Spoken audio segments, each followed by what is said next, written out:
Hello दोस्तों, आपका स्वागत है आपका अपना यूट्यूब चैनल अध्ययन सागर में।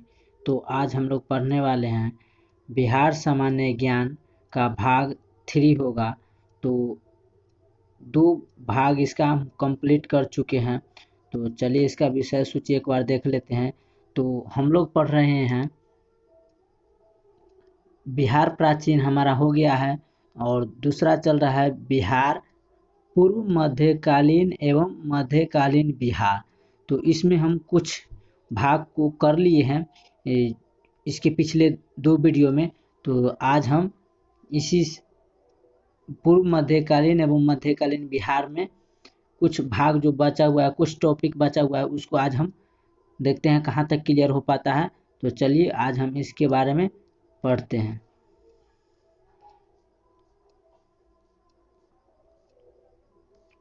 तो हम पिछले हर्यक वंश का अंत से पहले हम पढ़ चुके हैं। तो आज हम लोग पढ़ने वाले हैं हर्यक वंश का अंत कैसे हुआ। तो चलिए शुरू करते हैं। हर्यक वंश का अंत बौद्ध ग्रंथों के हर्यक वंश का अंत बौद्ध ग्रंथों के अनुसार उदयन के 3 पुत्र थे। इनके नाम क्रमशः अनिरुद्ध, मुंडक और नागदशक थे। इन्हें भी प्रत्यहंसा कहा गया। उदयन के इन तीनों पुत्रों ने मगध पर शासन किया। अंतिम राजा नागदशक प्रसिद्ध हुआ, जिसे पुराण में जिनका पुराण में दर्शक कहकर पुकारा गया। ये 3 राजा अत्यंत विलासी और निर्बल थे। इनके काल में राज्य के चारों ओर हत्याएं, षड्यंत्र, भ्रष्टाचार फैल गया। व्यापक असंतोष फैल जाने के कारण राज्य में विद्रोह हुआ और इन प्रत्यहंताओं को सिंहासन से हटाकर शिशुनाग नामक योग्य अमात्य को राजा बनाया गया। शिशुनाग के बारे में अब हम लोग पढ़ते हैं।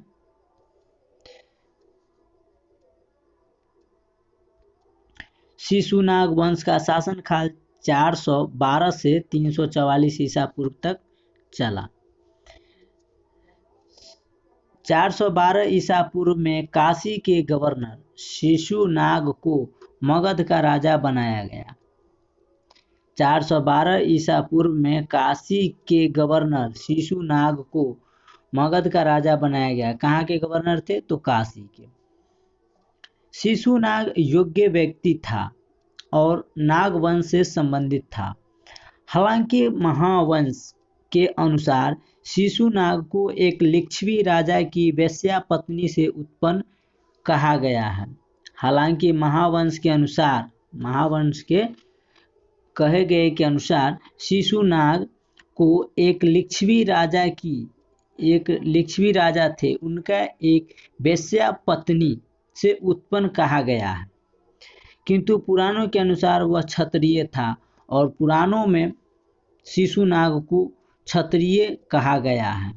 और महावंश के अनुसार कहा गया है कि लिच्छवी राजा की वेश्या पत्नी से ही शिशुनाग का उत्पत्ति हुआ है और पुराणों में कहा गया है कि वह क्षत्रिय था।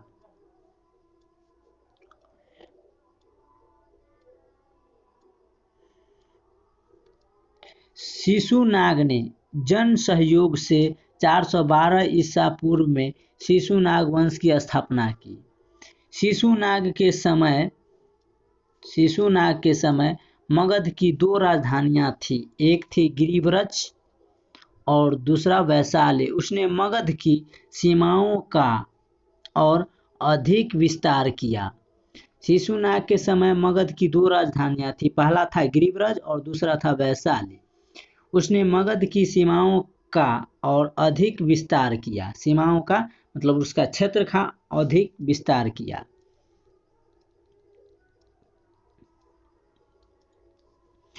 उसकी सर्वश्रेष्ठ सफलता अवंती पर विजय थी। यानी कि शिशुनाग का सर्वश्रेष्ठ सफलता अवंती पर विजय थी। उस समय अवंती का राजा अवंतीवर्धन था। अवंतीवर्धन था। अवंती पर इस विजय के साथ इन दोनों राज्यों के मध्य लगभग एक शताब्दी पुरानी प्रतिद्वंद्विता समाप्त हुई।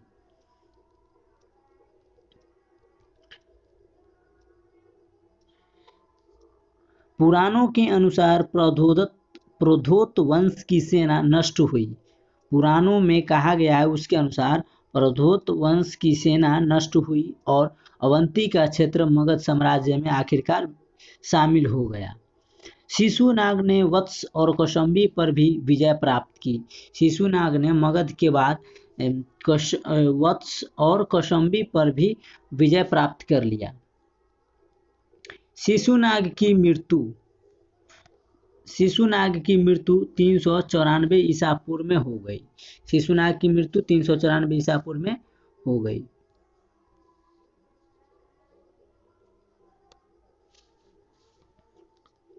उसके बाद उसका पुत्र कालाशोक काकवर्ण मगध की राजगद्दी पर बैठा। उसके बाद उसका पुत्र यानी कि शिशुनाग का पुत्र कालाशोक काकवर्ण मगध की गद्दी पर बैठा। महावंश में उसे कालाशोक और पुराणों में काकवर्ण कहा गया है।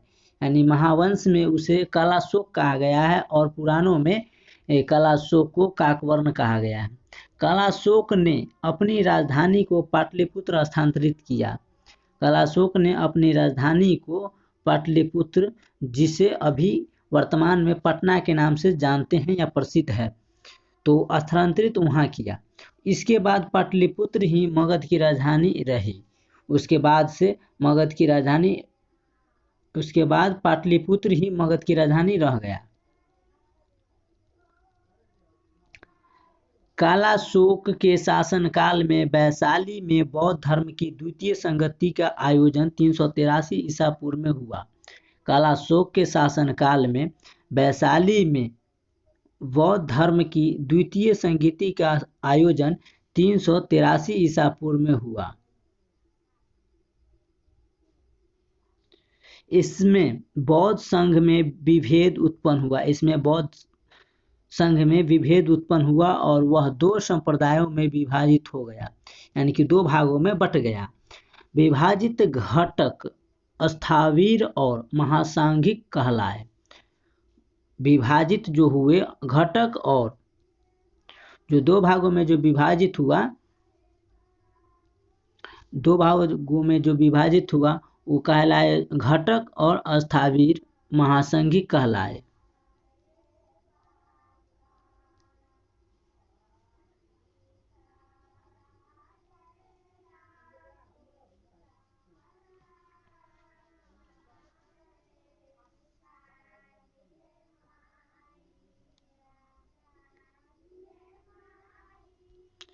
परंपरागत नियमों में विश्वास करने वाले स्थावीर कहलाए। परंपरागत नियमों में यानी कि जो शुरू से चल रहे नियमों में विश्वास करने वाले को स्थावीर कहलाए और जो बौद्ध संघ में कुछ नए नियमों को समाविष्ट होने के पक्षधर रहे वे महासांघिक कहलाए।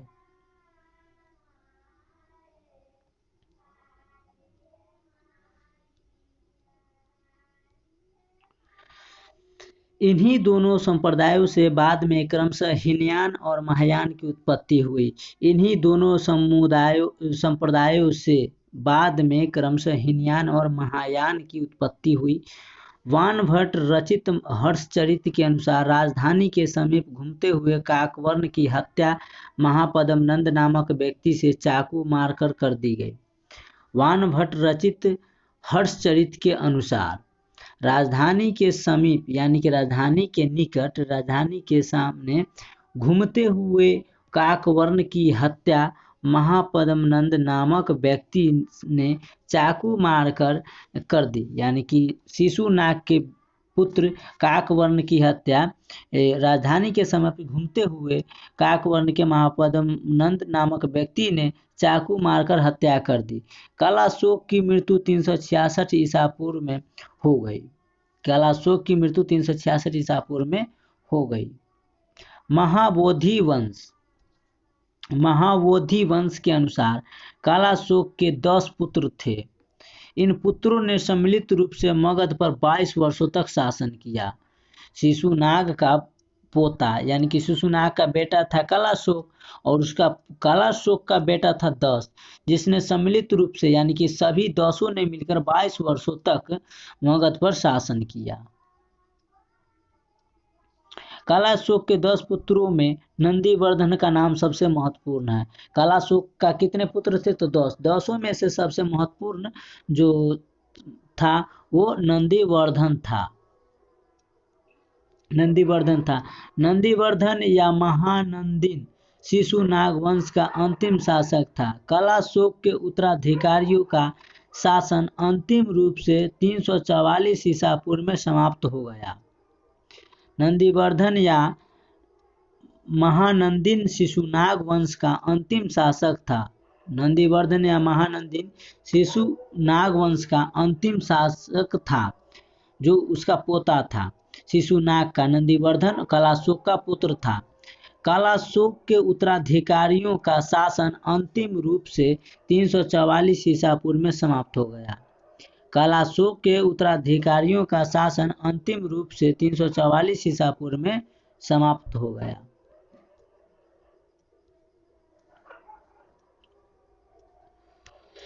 नंद वंश का 344 से 321 ईसा पूर्व तक शासन रहा। नंद वंश का 344 से 321 ईसा पूर्व तक शासन रहा। महापद्म नंद ने शिशुनाग वंश का अंत करके, शिशुनाग वंश का अंत किसने किया था? तो महापद्म नंद ने अंत करके मगध साम्राज्य पर 344 ईसा पूर्व में अधिकार कर लिया। पुराण में उसे महापद्म तथा महावोधी वंश में उग्रसेन कहा गया है। नंद वंश के जो थे महापद्म ने, पुराण में महापद्म नंद को महापद्म पुराण में कहा गया और बोधि वंश में उग्रसेन कहा गया महापद्म नंद को। पुराणों के अनुसार नंद वंश का प्रथम राजा महापद्म नंद था, जो यही था जो शिशुनाग को वंश का मगध साम्राज्य का अंत कर दिया।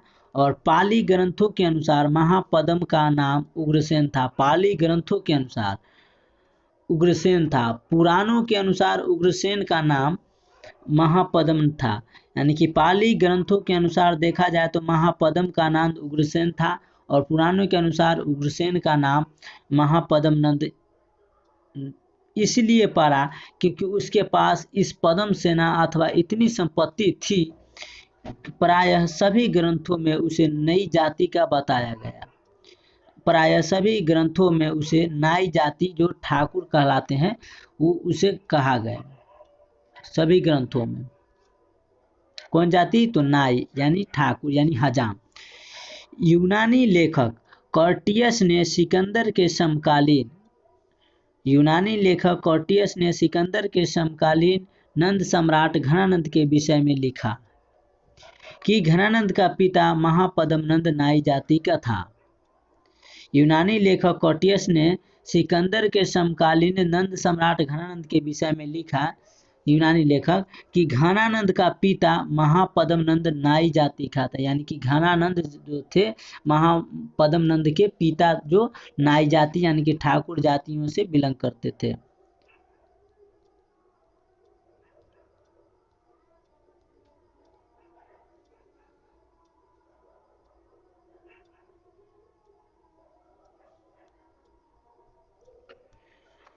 अपनी सुंदरता के कारण वह रानी का प्रिय पात्र बन गया।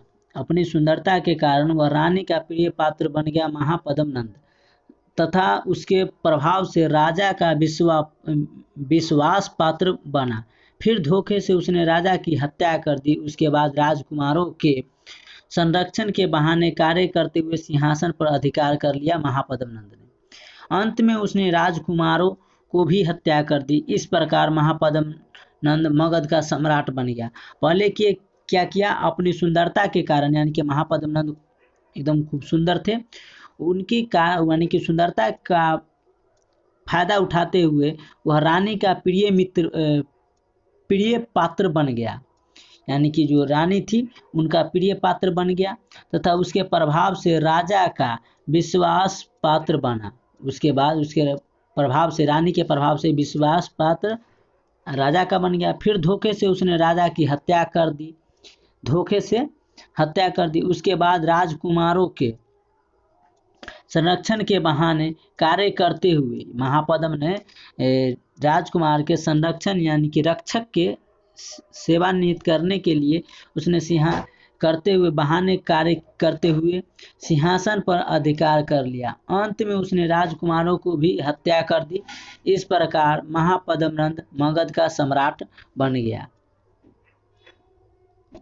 महाबोधि वंश में कालाशोक के जिन 10 पुत्र का उल्लेख हुआ है वे अवयस्क थे। महाबोधि वंश में कालाशोक के जिन 10 पुत्रों का उल्लेख हुआ है वे अवयस्क थे तथा महापद्मनंद उसका संरक्षक बना। जो अवयस्क थे उनका संरक्षक कौन बना? महापद्मनंद। मौर्य के उत्कर्ष के पूर्व मगध साम्राज्य का सर्वाधिक विस्तार उसी ने किया।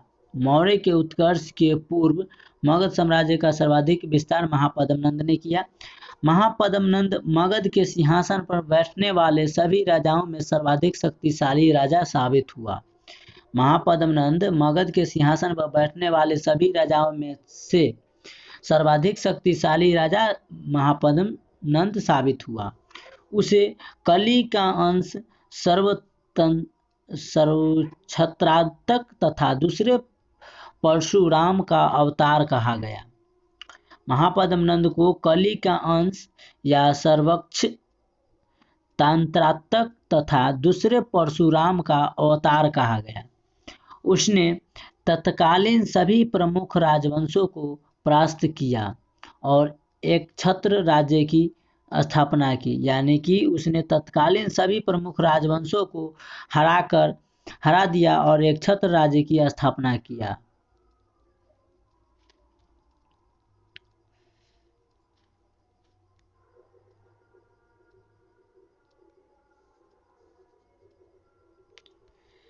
उसने जिन राजवंशों पर विजय हासिल की उनमें इक्ष्वाकु, पंचाल, काशी, कलिंग, अश्मक, हयय, मैथिली, वितिहोत्र, कुरु, सुरसेन आदि 10 राज्य शामिल थे। महापद्मनंद ने जिन राजवंशों पर विजय हासिल की यानी कि जीत हासिल की उनमें इक्ष्वाकु, पंचाल, काशी, कलिंग, अश्मक, हयय, मैथिली, वितिहोत्र, कुरु, सुरसेन आदि 10 शामिल थे। पुराणों के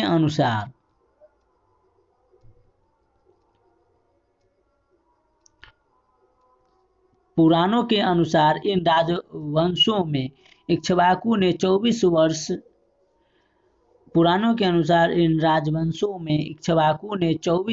काशी ने 24 वर्ष और पंचाल ने 27 वर्ष, हयय ने 28 वर्ष और कलिंग ने 32 वर्ष और सुरसेन ने 23 वर्ष, मैथिली 28 वर्ष तथा वितिहोत्र ने 20 साल तक शासन किया।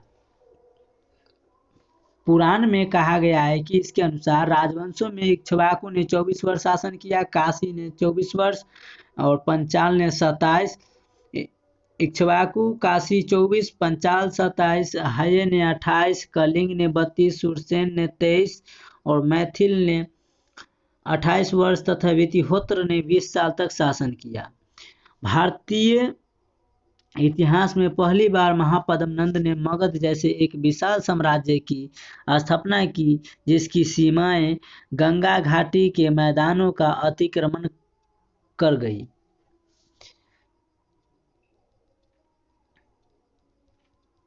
भारतीय इतिहास में पहली बार महापद्मनंद ने मगध जैसे एक विशाल साम्राज्य की स्थापना की जिसकी सीमाएं गंगा घाटी के मैदानों का अतिक्रमण कर गई। विंध्य पर्वत के अनुसार दक्षिण में विजय पताक फहराने वाला पहला मगध का शासक महापद्मनंद था।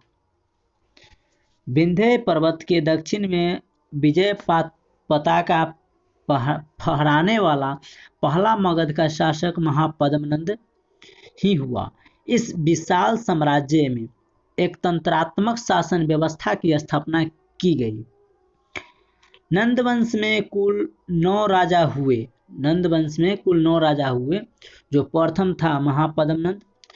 संभवतः इस कारण भी उस वंश को नंद वंश कहा जाता है। कहा गया है कि नंद वंश में कुल 9 राजा हुए, इसी कारणवश शायद नंद वंश का इसका नाम नंद वंश पड़ गया।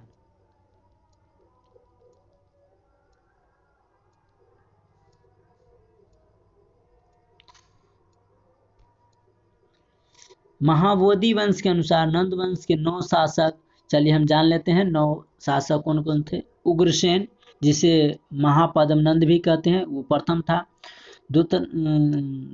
दूसरा था पंडुक तीर्थ यानी कि तीसरा पंडुगति। चौथा था भूतकाल। पांचवा राष्ट्रपाल। छठा गोविशानक।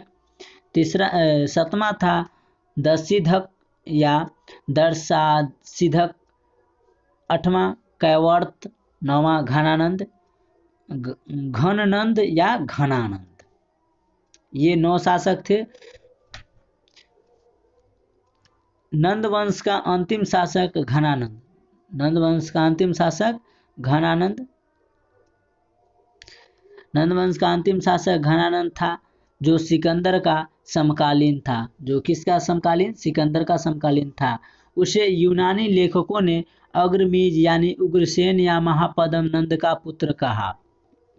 यूनानी लेखक ने अग्रमीज यानी घनानंद को यूनानी लेखकों ने अग्रमीज यानी उग्रसेन या महापद्म नंद का पुत्र कहा। यूनानी लेखकों ने। मधशाला उसका सेनापति था। मधशाला उसका सेनापति था। घनानंद का साम्राज्य काफी विशाल था, जो उत्तर में हिमालय से दक्षिण में गोदावरी तथा पश्चिम में सिंधु नदी से लेकर पूर्व में मगध तक फैला था। घनानंद का साम्राज्य काफी विशाल था, जो उत्तर में हिमालय से दक्षिण में गोदावरी तथा पश्चिम में सिंधु नदी से लेकर पूर्व में मगध तक फैला था। पूर्वी दक्षिणापथ में कलिंग भी इसके अधीन था। पूर्वी दक्षिणापथ में कलिंग भी इसके अधीन था।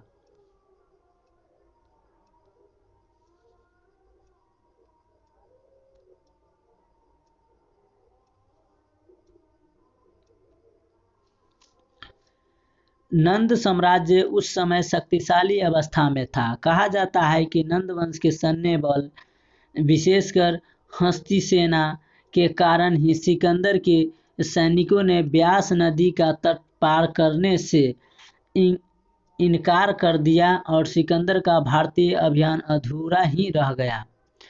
कहा जाता है कि नंद वंश का साम्राज्य उस समय शक्तिशाली, थोड़ा पेन का कलर चेंज कर लेते हैं, ब्लू ही ठीक था, रेड करके देखते हैं कैसा रहता है। ठीक है, चलिए। नंद साम्राज्य उस समय शक्तिशाली अवस्था में था। कहा जाता है कि नंद वंश के सैन्य बल, विशेषकर हस्ती सेना के कारण ही सिकंदर के सैनिक ने ब्यास नदी का तट पार करने से इनकार कर दिया और सिकंदर का भारतीय अभियान अधूरा रह गया। सिकंदर का अभियान था भारतीय, वो उसका सेना ने ब्यास नदी को तट पार करने से इनकार कर दिया और उनका जो अभियान अधूरा रह गया। नंद वंश के संस्थापक महापद्म नंद के पुत्र घनानंद के शासन काल में, नंद वंश के संस्थापक महापद्म नंद के पुत्र घनानंद के शासनकाल में भारत पर सिकंदर का आक्रमण 327 ईसा पूर्व में हुआ था। नंद वंश के संस्थापक महापद्म नंद के पुत्र घनानंद के शासनकाल में भारत पर सिकंदर का आक्रमण, भारत पर जो सिकंदर किसके शासनकाल में, तो नंद वंश के संस्थापक महापद्म नंद जो प्रथम थे, उनके पुत्र घनानंद के शासनकाल में भारत पर सिकंदर ने प्रथम बार आक्रमण 327 ईसा पूर्व में कर दिया। घनानंद एक लालची शासक था। घनानंद एक लालची शासक था, स्वार्थी शासक था, जिसे टर्नर के अनुसार धन बटोरने का व्यसन था। उसने 80 करोड़ की धनराशि गंगा के अंदर एक पर्वत गुफा में छिपा कर रखी थी। घनानंद 80 करोड़ की धनराशि गंगा के अंदर एक पर्वत गुफा में छिपा कर रखी थी।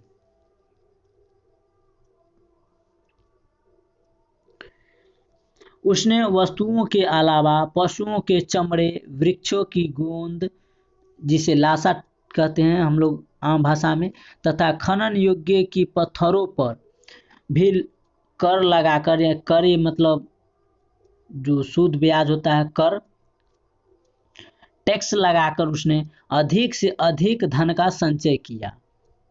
यानी कि उसने वस्तुओं के अलावा पशुओं के चमड़े बिकते थे, उस पर वृक्षों के गोंद जिसे लाशा कहते हैं, लाशा चिपचिपा टाइप का होता है, तथा खनन योग्य की पत्थरों पर भी कर लगाकर उसने अधिक से अधिक धन का संचय किया, यानी कि इकट्ठा एकत्रित किया। घनानंद अपनी असीम शक्ति और संपत्ति के बावजूद राज्य की जनता का विश्वास नहीं जीत सका। घनानंद अपनी असीम शक्ति यानी कि बहुत शक्ति और संपत्ति के बावजूद राज्य की आम जनता का विश्वास नहीं जीत सका, बल्कि राज्य की प्रजा उसने घृणा करती थी। राज्य की प्रजा ने उससे घृणा करती थी।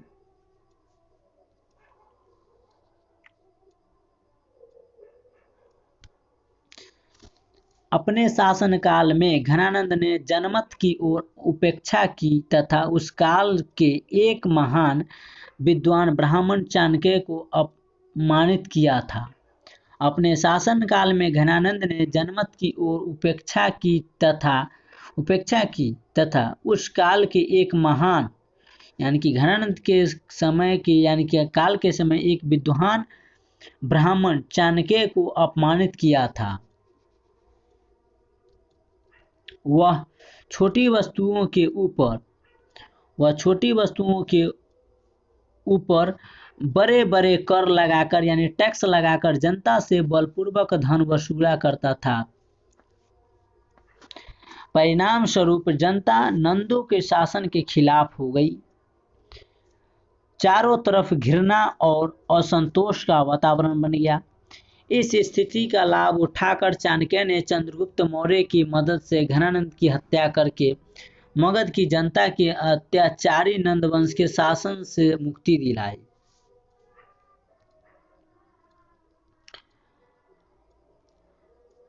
छोटी छोटी वस्तुओं के ऊपर बड़े बड़े कर लगाकर जनता से बलपूर्वक धन वसूला करता था। परिणाम स्वरूप जनता नंदों के शासन के खिलाफ हो गई। चारों तरफ घृणा और असंतोष वातावरण फैल गया। इस स्थिति का लाभ उठाकर चाणक्य ने चंद्रगुप्त मौर्य की मदद से घनानंद की हत्या करके मगध की जनता को अत्याचारी नंदवंश के शासक से मुक्ति दिलाई। नंदवंश का शासन 321 ईसा पूर्व में समाप्त हो गया। कब हो गया? तो 321 ईसा पूर्व में नंदवंश का शासन समाप्त हो गया। नंदवंश के शासन काल में मगध आर्थिक रूप से अत्यंत समृद्ध था, जिसकी चर्चा दूर दूर तक होती थी।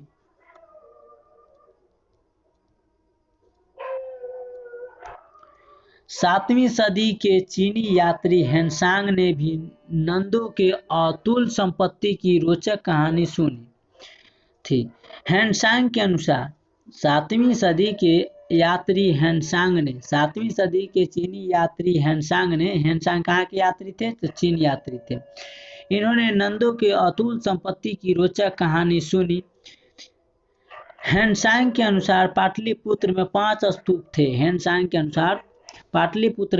स्तूप थे जो नंद राजा के 7 बहुमूल्य पदार्थों द्वारा संचित कोषागारों का प्रतिनिधित्व करते थे।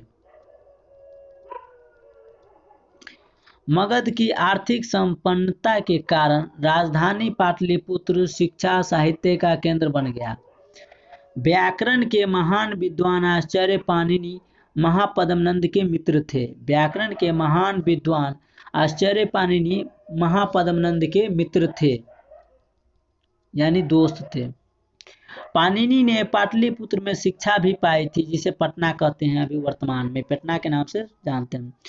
पाणिनि ने पाटलिपुत्र में शिक्षा पाई, यानी कि शिक्षा ग्रहण किया, पढ़ा पटना में, पाटलिपुत्र में।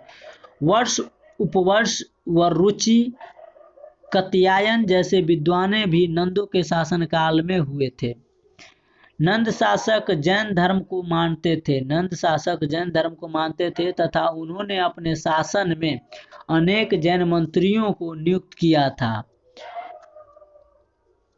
कल्पक इन मंत्रियों में पहला था। सक्टार तथा स्थूलभद्र घनानंद के जैन मतवालंबी अमत्य थे। नंद शासकों के काल में नंद शासकों के काल में मगध साम्राज्य राजनीतिक व सांस्कृतिक दोनों ही दृष्टियों से प्रगति के मार्ग पर अग्रसर हुआ। मगध साम्राज्य के उत्कर्ष के कई कारण थे। इस क्षेत्र में लोहे के अनेक खानें थी, जो अच्छे हथियारों के निर्माण में सहायक थी। यहाँ नए अस्त्र शस्त्र, यानी कि युद्ध करने वाला औजार, अस्त्र शस्त्र का विकास भी हो रहा था, जिनमें महाशिलाकंटक और रथमूसल अत्यंत उपयोगी थे। मगध क्षेत्र में कच्चा लोहा और तांबा जैसे खनिज पदार्थों की बहुलता थी, यानी कि बहुत मात्रा थी। मगध का राज्य मध्य गंगे घाटी के केंद्र में स्थित था। यह क्षेत्र अत्यधिक उर्वर और समृद्ध था। कृषि की संपन्न अवस्था के कारण शासक वर्ग के लिए आर्थिक संसाधनों की प्राप्ति भी आसान थी, जो साम्राज्य विस्तार के लिए अनिवार्य थी। इस क्षेत्र में व्यापार भी समृद्ध अवस्था में था और इस कारण अतिरिक्त आर्थिक संसाधन भी उपलब्ध थे। हेलो दोस्तों, आप सबसे एक रिक्वेस्ट है कि आप डिस्क्रिप्शन में हमारा इंस्टाग्राम, फेसबुक और टेलीग्राम का लिंक है। आप अगर करंट अफेयर्स या दूसरे टॉपिक का अगर पीडीएफ डाउनलोड करना चाहते हैं तो आपको हर चीज़ टेलीग्राम पर मिल जाएगा पीडीएफ से रिलेटेड। तो आप लोग फेसबुक, इंस्टाग्राम और टेलीग्राम ज्वाइन करना नहीं भूलिएगा, और एक सब्सक्राइब करना नहीं भूलिएगा, क्योंकि आप लोग का एक लाइक हमें मोटिवेट करता है अगला नेक्स्ट वीडियो लाने में।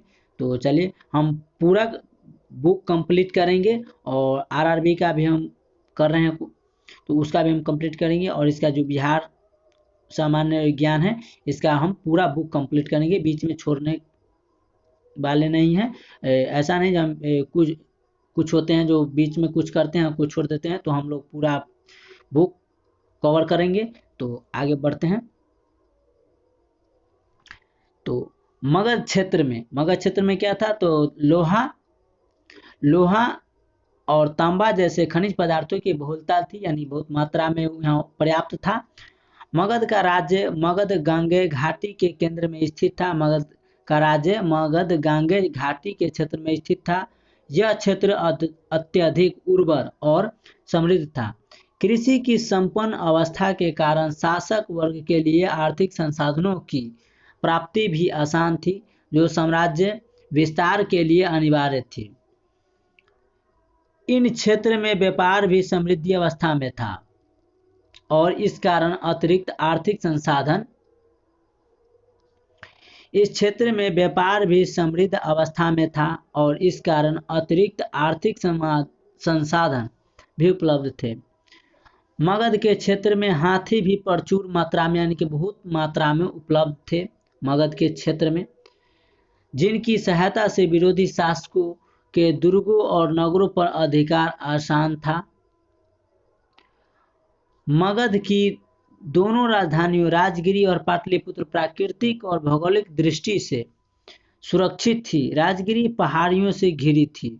राजगीर पहाड़ियों से घिरी थी, जो अभी भी राजगीर में पहाड़ है बहुत सारे। तक्षशिला से प्राप्त आहत सिक्कों से स्पष्ट होता है कि सिकंदर के समय सिक्के पश्चिमोत्तर क्षेत्र में काफी प्रचलित थे। तक्षशिला से प्राप्त आहत सिक्कों से यह स्पष्ट होता है कि सिकंदर के समय सिक्के पश्चिमोत्तर क्षेत्र में काफी प्रचलित थे।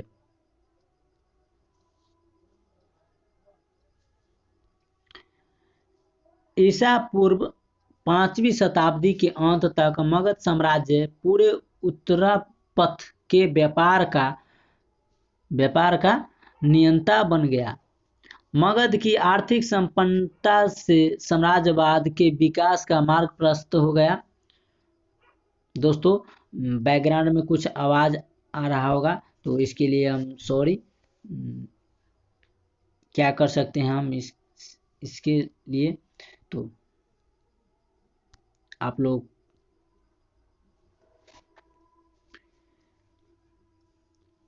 तो चलिए मौर्य वंश पढ़ते हैं।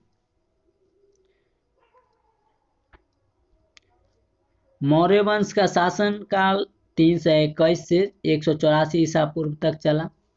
मगध के सिंहासन से नंद वंश के अंतिम सम्राट घनानंद का नाश करके चंद्रगुप्त मौर्य ने मौर्य साम्राज्य की स्थापना 323 से 321 ईसा पूर्व में की। मौर्य वंश के मगध के सिंहासन से नंद वंश के अंतिम सम्राट घनानंद का नाश करके चंद्रगुप्त मौर्य ने मौर्य समाज की स्थापना 323 ईसा पूर्व से 321 ईसा पूर्व में की। चंद्रगुप्त मौर्य और अशोक इस वंश के महान शासक थे। मौर्य वंश के महान शासक चंद्रगुप्त मौर्य और अशोक इस वंश के महान शासक थे। इन्होंने राज्य विस्तार के साथ साथ जन कल्याण वाले साम्राज्य की स्थापना की। मौर्य काल में राजनीतिक एकीकरण से निरापद व्यापार और वाणिज्य को प्रोत्साहित मिला तथा चतुर्दिक आर्थिक विकास हुआ। चंद्रगुप्त मौर्य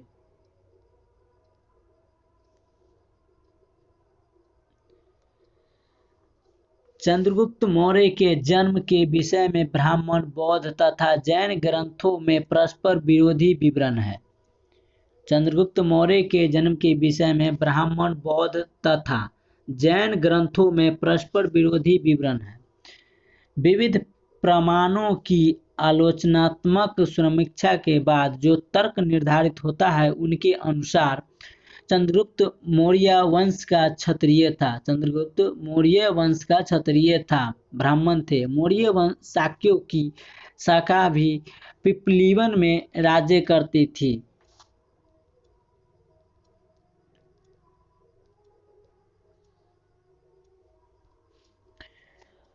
मुद्रा राक्षस में चंद्रगुप्त को विरसल कहा गया। मुद्रा राक्षस में चंद्रगुप्त को विरसल कहा गया है। कुछ विद्वानों के अनुसार विरसल शूद्र को कहा जाता है। कुछ विज्ञानों के अनुसार विरसल शूद्र को कहा जाता है। चंद्रगुप्त एक साधारण कुल में 345 ईसा पूर्व में पैदा हुआ था। चंद्रगुप्त एक साधारण कुल में यानी कि 345 ईसा पूर्व में पैदा हुआ था। इसके बावजूद बचपन से ही उसमें उज्जवल भविष्य के सभी संकेत मौजूद थे। चंद्रगुप्त का जन्म 345 ईसा पूर्व में हुआ और वे बचपन से ही उज्जवल भविष्य के सभी संकेत उनमें मौजूद थे। बौद्ध ग्रंथ महावंश की टीका के अनुसार चंद्रगुप्त का पिता मौर्य नगर का प्रमुख था। बौद्ध ग्रंथ महावंश की टीका के अनुसार चंद्रगुप्त का पिता मौर्य नगर का प्रमुख था। जब चंद्रगुप्त अपनी माता के गर्भ में था तभी उसके पिता की किसी सीमांत युद्ध में मृत्यु हो गई। जब चंद्रगुप्त मौर्य अपनी मां के गर्भ में पल रहा था तभी उसके पिता की किसी युद्ध में मृत्यु हो गया था और उसकी माता अपने भाइयों द्वारा पाटलिपुत्र में सुरक्षा के उद्देश्य से पहुंच गई और चंद्रगुप्त की माँ अपने रक्षा के लिए अपनी सुरक्षा के लिए अपने भाइयों द्वारा पाटलिपुत्र में सुरक्षा के उद्देश्य से पहुंच गया। चंद्रगुप्त का जन्म पाटलिपुत्र में ही हुआ। जन्म के बाद उसे एक गाय पालने वाले के सुपुत्र कर दिया गया सुपुर्द कर दिया गया। चंद्रगुप्त को पाटलिपुत्र में जब जन्म हुआ तो उसके बाद उन्हें एक गाय पालने वाले के सुपुर्द कर दिया गया। गौपालक ने गौशाला में अपने पुत्र की भांति उसका लालन पालन किया।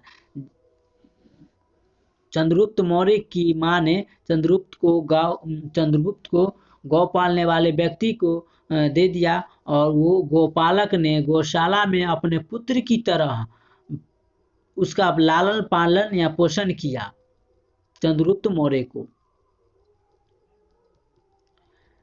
चंद्रगुप्त जब कुछ बड़ा हुआ तो गोपालक ने उसे एक शिकारी के हाथों बेच दिया। चंद्रगुप्त जब कुछ बड़े हो गए तो गोपालक ने उसे एक शिकारी के हाथे बेच दिया। उसका बचपन मयूर पालकों, शिकारियों, चरवाहों आदि के मध्य व्यतीत हुआ। यानी कि चंद्रगुप्त का जो बचपना था उसका बचपन मयूर पालकों, शिकारियों और चरवाहों, गाय चरवाहों के आदि यानी कि इनके बीच उनका बचपना गुजरा।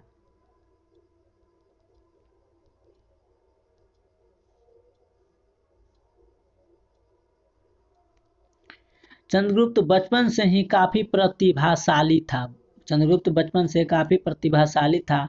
उसने अपने समकक्ष लड़कों के बीच प्रमुखता हासिल कर ली। उसने अपने समकक्ष लड़कों की यानी कि अपनी बराबरी के लड़कों के बीच प्रमुखता हासिल कर ली। वह प्रायः बालक मंडली के बीच उत्पन्न विवादों का हल एक राजा की तरह किया करता था। जब 10 यानी कि 1 से 2 लड़कों के बीच आपसी विवाद होता था तो वह चंद्रगुप्त ने एक राजा की तरह उस सभी को समझाते थे और झगड़ा को उसके बीच विवादों को अच्छी तरह से यानी कि एक राजा की तरह, एक समझदार व्यक्ति की तरह निपटारा करते थे। एक दिन जब वह राजकीलम नामक खेल में व्यस्त था, चंद्रगुप्त ने राजकीलम नामक खेल में व्यस्त था, तभी उस रास्ते से जाते हुए चाणक्य ने अपनी सूक्ष्म दृष्टि से बालक चंद्रगुप्त के भविष्य का अनुमान लगा लिया था। जब चंद्रगुप्त मौर्य ने राजकीलम नामक खेल में व्यस्त था यानी बिजी था, तभी उसी रास्ते से जाते हुए चाणक्य ने अपनी सूक्ष्म दृष्टि से यानी कि छोटी दृष्टि से बालक यानी चंद्रगुप्त को भविष्य का अनुमान लगा लिया। चाणक्य ने 1000 करसारपन देकर चंद्रगुप्त को खरीद लिया। चाणक्य जब उनके भविष्य के बारे में पता लगाया तो 1000 करसारपन देकर चंद्रगुप्त को खरीद लिया और उसे लेकर तक्षशिला आ गए। अभी तक्षशिला कहाँ? पाकिस्तान। तक्षशिला तत्कालीन शिक्षा का विख्यात केंद्र था। तक्षशिला शिक्षा का विख्यात केंद्र तक्षशिला विश्वविद्यालय कहाँ? तो पाकिस्तान में वर्तमान में। वहाँ 1947 में देश बंटवारा हुआ तो उसे पहले भारत में ही तो भारत का ही एक अंग था पाकिस्तान। तो तक्षशिला तत्कालीन शिक्षा का विख्यात केंद्र था। वहाँ सभी आवश्यक कलाओं व विधाओं की विधिवत शिक्षा प्राप्त करके चंद्रगुप्त सभी विधा में निपुण यानी कि पूर्ण हो गए। यहाँ उसने युद्ध कला की बेहतर शिक्षा पाई तक्षशिला में। चाणक्य और चंद्रगुप्त ने घनानंद के विरुद्ध सिकंदर का उपयोग करने की कोशिश की तथा इसी संदर्भ में संभवतः चंद्रगुप्त सिकंदर से मिला था तथा इसी कारणवश संभवतः चंद्रगुप्त सिकंदर से मिला था, परंतु सिकंदर ने उनकी कोई मदद नहीं किया।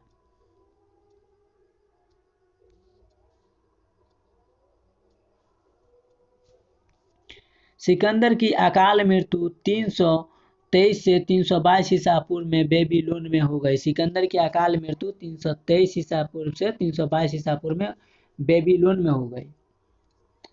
ऊपरी सिंधु घाटी की प्रमुख यूनानी क्षत्रप फिलिप द्वितीय की हत्या 325 ईसा पूर्व में ही हो गई थी। इसी समय चंद्रगुप्त ने अपने उद्देश्य की पूर्ति हेतु व्यापक योजनाएं बना लिया। सिकंदर की अकाल मृत्यु 323 से 322 ईसा पूर्व में बेबीलोन में हो गई।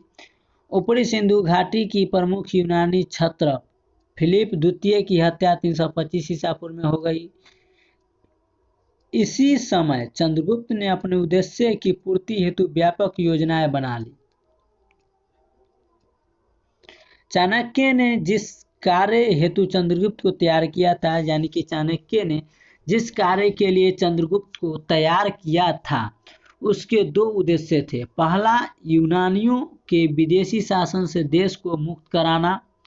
दूसरा था नंदों के घृणित एवं अत्याचारपूर्ण शासन का अंत करना। चाणक्य का दो उद्देश्य था। पहला था कि यूनानियों के विदेशी शासकों से देश को मुक्त कराना, और दूसरा था कि नंदों के घृणित एवं अत्याचारपूर्ण शासन का अंत करना था। चंद्रगुप्त ने सबसे पहले एक सेना तैयार किया, स्वयं को राजा बनाया और इसके उपरांत सिकंदर के क्षत्रप के विरुद्ध संघर्ष प्रारंभ कर दिया, यानी कि शुरू कर दिया।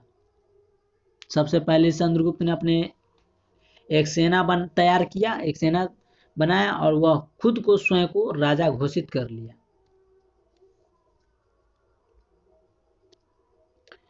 मगध की ओर प्रस्थान।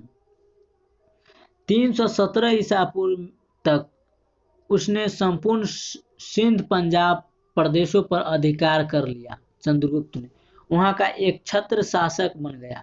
चंद्रगुप्त वहां का एक छत्र, यानी 317 ईसा पूर्व तक उसने संपूर्ण सिंध, 317 ईसा पूर्व तक उन्होंने संपूर्ण यानी पूरे सिंध और पंजाब के प्रदेशों पर अधिकार कर लिया तथा वहां का एक छत्र शासक बन गया। इसके बाद चंद्रगुप्त तथा चाणक्य घनानंद का नाश करने हेतु मगध की ओर प्रस्थान कर दिया, यानी कि चलना शुरू कर दिया। इसके बाद चंद्रगुप्त तथा चाणक्य घनानंद का नाश करने के लिए मगध की ओर प्रस्थान यानी कि शुरू कर दिया। बौद्ध तथा जैन मतों के अनुसार चंद्रगुप्त ने सर्वप्रथम नंद साम्राज्य के मध्य भाग पर हमला किया, किंतु उसे सफलता नहीं मिली। अपनी भूल का एहसास होने पर उसने दूसरी बार सीमांत प्रदेशों की विजय करते हुए नंदों की राजधानी पर हमला किया। घमासान युद्ध हुआ, घनानंद मारा गया। अब चंद्रगुप्त भारत के एक विशाल साम्राज्य मगध शासक बन गया।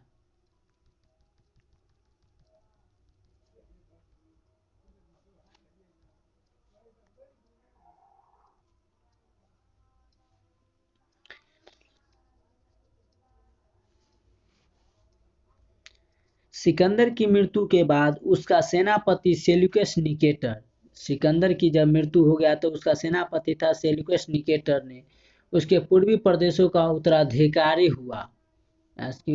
उनके जो पूर्वी प्रदेश था उसका उत्तराधिकारी सेल्यूकस निकेटर हुआ, जो सिकंदर का सेनापति था। सिकंदर द्वारा जीते गए भारत के प्रदेशों को पुनः अपने अधिकार में लेने के लिए सेल्यूकस ने 305 ईसा पूर्व में लगभग भारत पर पुनः चढ़ाई किया। सिंधु नदी पार करके सेल्यूकस ने चंद्रगुप्त से युद्ध किया। सिंधु नदी को पार करके सेल्यूकस ने चंद्रगुप्त से युद्ध किया, जिसमें वह चंद्रगुप्त से हार गया। इसके बाद दोनों के बीच संधि हुई तथा एक वैवाहिक संबंध भी स्थापित हुआ। यानी कि सिकंदर की मृत्यु के बाद उसका सेनापति सेल्यूकस निकेटर उसका पूर्वी प्रदेश का उत्तराधिकारी हुआ। सिकंदर द्वारा जीते गए भारत के प्रदेशों को पुनः अपने अधिकार में लेने के लिए सेल्यूकस निकेटर ने 305 ईसा पूर्व के लगभग भारत पर पुनः चढ़ाई की। सिंधु नदी पार करके सेल्यूकस ने चंद्रगुप्त से युद्ध किया, जिसमें वह चंद्रगुप्त से हार गया। उसके बाद दोनों के बीच संधि हुई, यानी कि दोनों के बीच एक समझौता हुआ तथा एक वैवाहिक संबंध भी स्थापित हो गया। यानी कि सेल्यूकस निकेटर था, इससे पता चलता है कि वह फीमेल यानी कि महिला थी।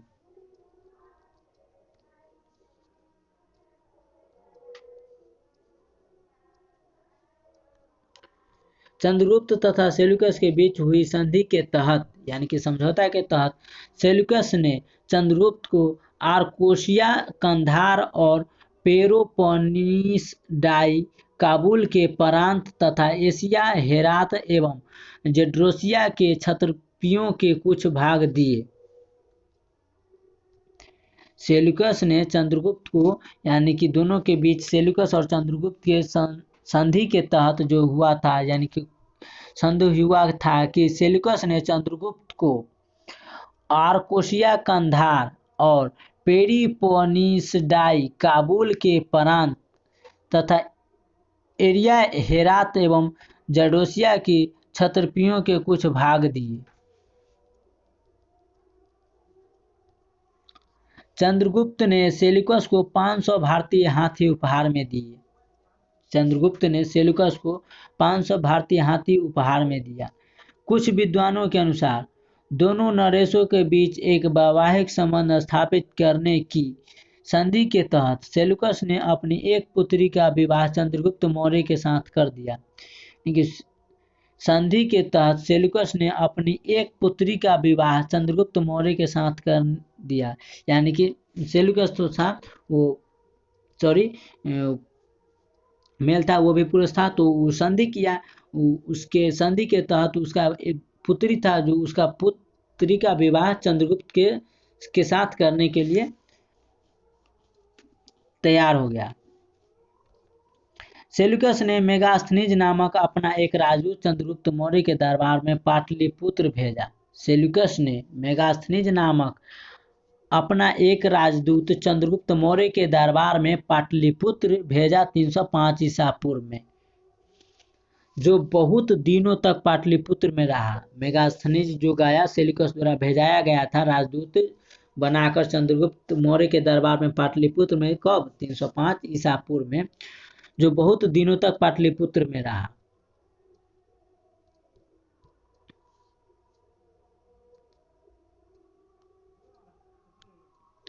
मेगास्थनीज ने भारत पर इंडिका नामक पुस्तक की रचना की। मेगास्थनीज जब पाटलिपुत्र गया तो वहाँ बहुत दिन रहने लगे, तो वहाँ इंडिका नामक पुस्तक की रचना की, जिसमें तत्कालीन समाज का 7 वर्गों में विभाजन का उल्लेख है। अब चंद्रगुप्त मौर्य का साम्राज्य पारसिक साम्राज्य की सीमा को स्पर्श यानी कि छू कर करने लगा तथा उसके अंतर्गत अफगानिस्तान का एक बड़ा भाग भी सम्मिलित हो गया। चंद्रगुप्त के कंधार पर आधिपत्य की पुष्टि वहां से प्राप्त हुई, अशोक के लेख से होती है। चंद्रगुप्त के कंधार पर आधिपत्य की पुष्टि वहां से प्राप्त हुई, अशोक के लेख से होती है। इसी समय से भारत तथा यूनान के बीच राजनीतिक संबंध प्रारंभ हुआ, जो बिंदुसार तथा अशोक के समय भी बना रहा। पश्चिम भारत की विजय।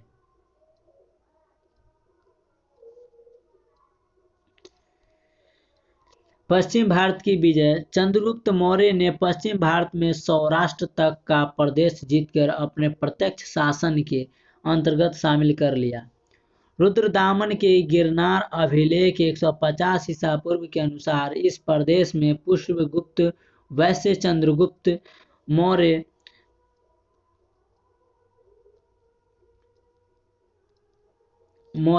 का राज्यपाल था, जिसने वहां सुदर्शन झील का निर्माण कराया था। सौराष्ट्र के दक्षिण में सोपारा तक चंद्रगुप्त मौर्य द्वारा विजित एवं शासित था। दक्षिण में चंद्रगुप्त मौर्य ने उत्तरी कर्नाटक तक विजय प्राप्त की। जैन स्रोतों के अनुसार चंद्रगुप्त ने अपने जीवन के आखिरी दिनों में जैन धर्म स्वीकार कर लिया। चंद्रगुप्त ने अपने जीवन के आखिरी दिनों में जैन धर्म को स्वीकार कर लिया तथा उसी स्थान पर मैसूर के निकट तपस्या के लिए गया, जो उसके साम्राज्य में था। इससे यह प्रमाणित होता है कि श्रवणबेलगोला तक उसका अधिकार था।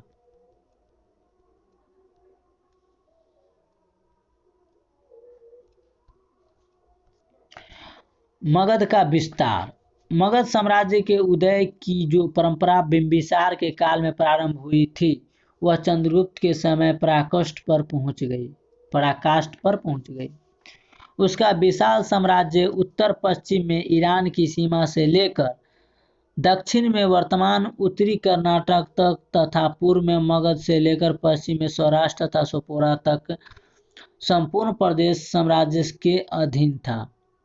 हिंदकुश पर्वत जो अफगानिस्तान को है, जो हिंदकुश पर्वत है जो एशिया और यूरोप को अलग करता है। हिंदकुश पर्वत भारत की वैज्ञानिक सीमा थी। हिंदकुश पर्वत भारत की वैज्ञानिक सीमा थी। यूनानी लेखकों ने हिंदकुश को इंडियन काकेशस कहा। यूनानी लेखकों ने हिंदकुश पर्वत को इंडियन काकेशस कहा। यहीं पर चंद्रगुप्त मौर्य ने सेल्यूकस को पराजित किया, यानी कि हराया था। हिंदकुश पर्वत यानी कि इंडियन काकेशस की जगह। इस पूरे विशाल मगध साम्राज्य की राजधानी पाटलिपुत्र थी। चंद्रगुप्त मौर्य का मूल्यांकन। चंद्रगुप्त मौर्य का मूल्यांकन। मौर्य साम्राज्य के संस्थापक चंद्रगुप्त मौर्य 321 से 298 ईसा पूर्व को भारत का मुक्तिदाता भी कहा जाता है। अगर क्वेश्चन ऐसे पूछा जाता है कि भारत का मुक्तिदाता किसे कहा जाता है, तो चंद्रगुप्त मौर्य को भारत का मुक्तिदाता कहा जाता है, क्योंकि उसने यूनानियों के प्रभुत्व से भारत को मुक्ति दिलाई, जो चाणक्य का दूत था मन में विचार, और इसीलिए चंद्रगुप्त को खरीद कर तक्षशिला में उसकी ज्ञान और अस्त्र शस्त्र की ज्ञान दिलाने के लिए ले गया था। और एक था कि भारत को यूनानियों से मुक्ति कराना, और दूसरा था वो शासक को, मगध के शासक था, उसको हराना। तो कौटिल्य के अर्थशास्त्र के अनुसार चंद्रगुप्त ने मौर्य प्रशासन तंत्र का भी निर्माण किया, जो भारतीय उपमहाद्वीप में विकसित पहली देशव्यापी शासन प्रणाली थी। प्रशासन केंद्रीकृत और कठोर था। करों का बहुमूल्य था। करों यानी कि टैक्स का बहुमूल्य था। आम जनता का पंजीकरण अनिवार्य था। प्रशासन का केंद्र बिंदु सम्राट था। सेना सुसंगठित और शक्तिशाली थी और अर्थव्यवस्था पर राज्य का पूर्ण नियंत्रण था। इस प्रशासनिक व्यवस्था को उदार और कल्याणकारी स्वरूप अशोक ने प्रदान किया। मेगास्थनीज की इंडिका में उसका मेगास्थनीज जब पाटलिपुत्र आए थे, तो इंडिका नामक मेगास्थनीज की इंडिका में राजधानी यानी कि बुक लिखे थे। तो मेगास्थनीज की इंडिका में राजधानी पाटलिपुत्र के नगर प्रशासन के विस्तृत चर्चा के साथ नगर प्रशासन की देखरेख के लिए 6 समितियों की चर्चा भी मिलती है।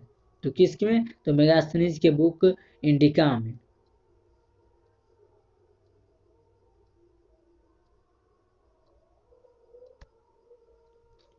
उसके शासनकाल के अंत में मगध में 12 वर्षों तक भीषण अकाल पड़ा।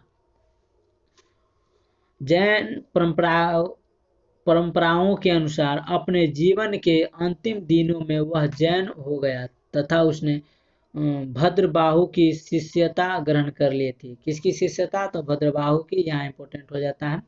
तो भद्रबाहु की शिष्यता ग्रहण कर लिए थे। और कौन धर्म को अपना लिए थे? तो जैन धर्म को अपना लिए थे आखिरी समय। अपने पुत्र के पक्ष में सिंहासन त्याग कर वह भद्रबाहु के साथ श्रवणबेलगोला कर्नाटक में चंद्रगिरी पर्वत पर तपस्या करने चला गया, जहां 298 ईसा पूर्व के लगभग उसने जैन विधि से उपवास पद्धति द्वारा प्राण त्याग दिया। यानी कि चंद्रगुप्त मौर्य ने 298 ईसा पूर्व के लगभग उसने जैन विधि से उपवास पद्धति द्वारा अपना प्राण को त्याग दिए।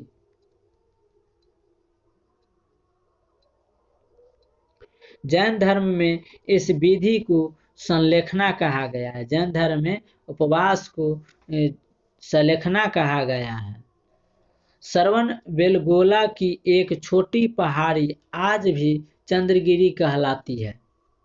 श्रवणबेला की एक छोटी पहाड़ी आज भी चंद्रगिरी कहलाती है तथा वहाँ चंद्रगुप्त बस्ती नामक एक मंदिर भी है।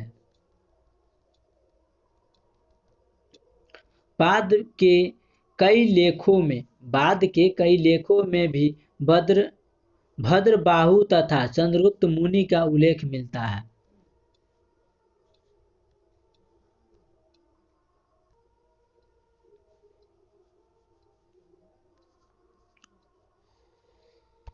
चाणक्य।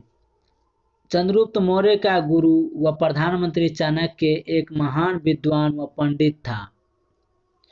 वह विष्णु या कौटिल्य के नाम से भी जाना जाता है। चंद्रगुप्त चाणक्य ने ही उसके जब वो चंद्रगुप्त मौर्य कोई खेल खेल रहे थे, तो चाणक्य ने ही उसी रास्ते से यानी कि अपनी छोटी आंखों से देखकर उनके भविष्य के बारे में जानकारी प्राप्त की, भविष्यवाणी किया और उनको खरीद कर तक्षशिला विद्यालय में ले गए थे अशस्त्र और शिक्षा ज्ञान के लिए, और वो 2 चीज के लिए तैयार किए थे। पहला जो यूनानियों से देश को मुक्त कराना है और मगध के शासकों को हराकर उस पर विजयी पाना है। तो उनका दोनों जो लालसा था पूरी हो गई।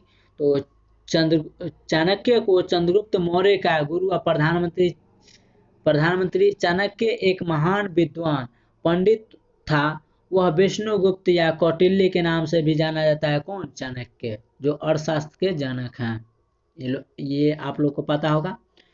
चाणक्य तक्षशिला के कुटिल नामक ब्राह्मण कुल में उत्पन्न हुआ था। चाणक्य जो थे तक्षशिला के कुटिल नामक ब्राह्मण कुल में उत्पन्न हुए थे तथा तक्षशिला के शिक्षा केंद्र का प्रमुख आचार्य था। तक्षशिला जो विश्वविद्यालय था उसका केंद्र का प्रमुख आचार्य थे चाणक्य साहब। वह वेदों, शास्त्रों, राजनीति व कूटनीति का महान ज्ञाता था। पुराणों में उसे श्रेष्ठ ब्राह्मण कहा गया है। वह वेदों, शास्त्रों, राजनीतिक व कूटनीति का महान ज्ञाता था, ज्ञानी था। पुराणों में उसे श्रेष्ठ ब्राह्मण कहा गया है।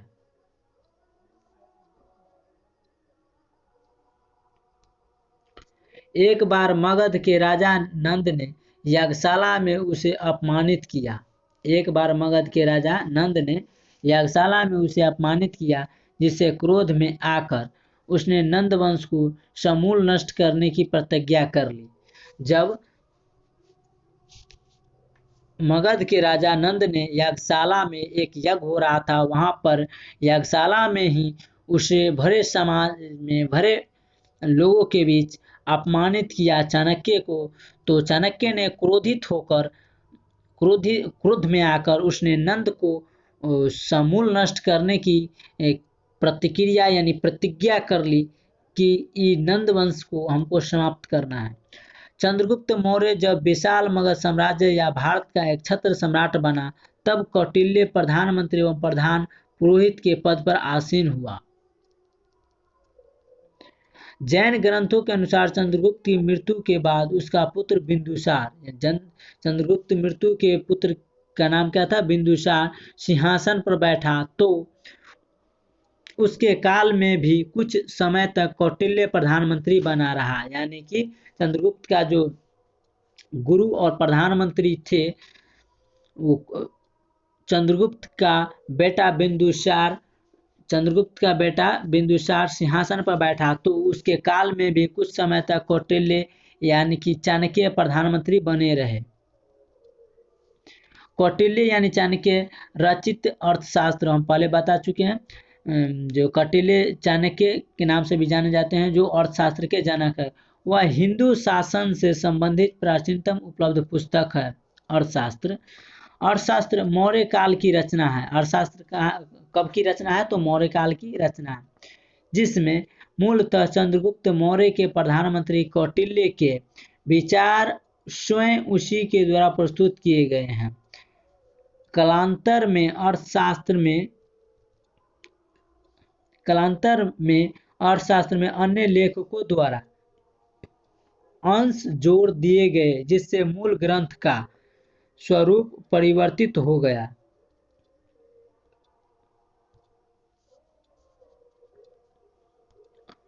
मूल ग्रंथ अर्थशास्त्र को 4वीं शताब्दी ईसा पूर्व की रचना मानी जा सकती है। अर्थशास्त्र में 15 अधिकरण तथा 180 प्रकरण हैं। अर्थशास्त्र में यहाँ इम्पोर्टेंट हो जाता है इस लाइन को। अर्थशास्त्र में 15 अधिकरण तथा 180 प्रकरण है। इस ग्रंथ में उसके श्लोकों की संख्या 4000 बताई गई। श्लोकों की संख्या कितनी बताई गई? तो 4000। चंद्रगुप्त के उत्तराधिकारी बिंदुसार 298 से 273 ईसा पूर्व के समय में मौर्य साम्राज्य का गौरव बना रहा। विदेश संबंध भी विकसित रहे और यूनानी दूत डिमोक्लस उसके दरबार में रहा।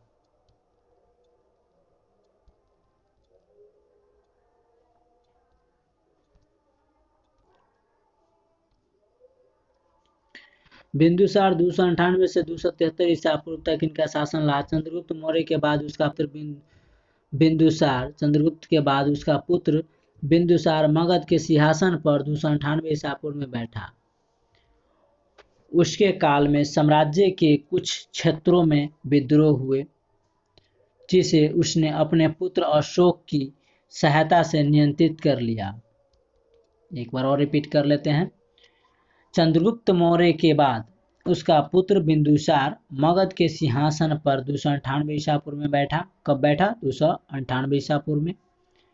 उसके काल में साम्राज्य के कुछ क्षेत्रों में, यानी कि बिंदुसार के सिंहासन पर बैठने के बाद उसके शासन काल में साम्राज्य के कुछ क्षेत्रों में, यानी कि कुछ जगहों पर विद्रोह हुए, जिससे उसने अपने पुत्र अशोक की सहायता से नियंत्रित कर लिया। यानी कि बिंदुसार का पुत्र कौन था? अशोक। तो उनकी सहायता से नियंत्रित कर लिया, यानी कि संभाल लिए। ग्रंथों के अनुसार बिंदुसार की माता का नाम दुर्धरा था। जैन ग्रंथों के अनुसार बिंदुसार की माता का नाम, यानी कि चंद्रगुप्त के पत्नी का नाम दुर्धरा था और बिंदुसार की माता, हाँ, चंद्रगुप्त का माता का नाम दुर्धरा था और बिंदुसार की माँ हुई और अशोक की दादी। यूनानी लेखकों ने बिंदुसार को अमित्रोकेडीज कहा। यूनानी लेखकों ने बिंदुसार को अमित्रोकेडीज कहा, जिसे संस्कृत में अमित्रघात यानी शत्रुओं का नाश करने वाला कहा जाता है। संस्कृत में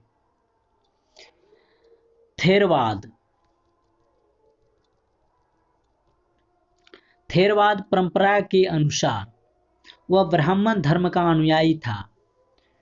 बिंदुसार के समय भारत का पश्चिम एशिया के साथ व्यापारिक संबंध अच्छा था। बिंदुसार के समय भारत का पश्चिम एशिया के साथ व्यापारिक संबंध अच्छा था। साथ ही पश्चिमी यूनानी राज्यों के साथ मैत्री संबंध भी कायम रहा। बिंदुसार के दरबार में सीरिया के राजा कौटिल्य ने डायमेकस नामक राजदूत भेजा था। वहां मेगास्थनीज के स्थान पर आया था।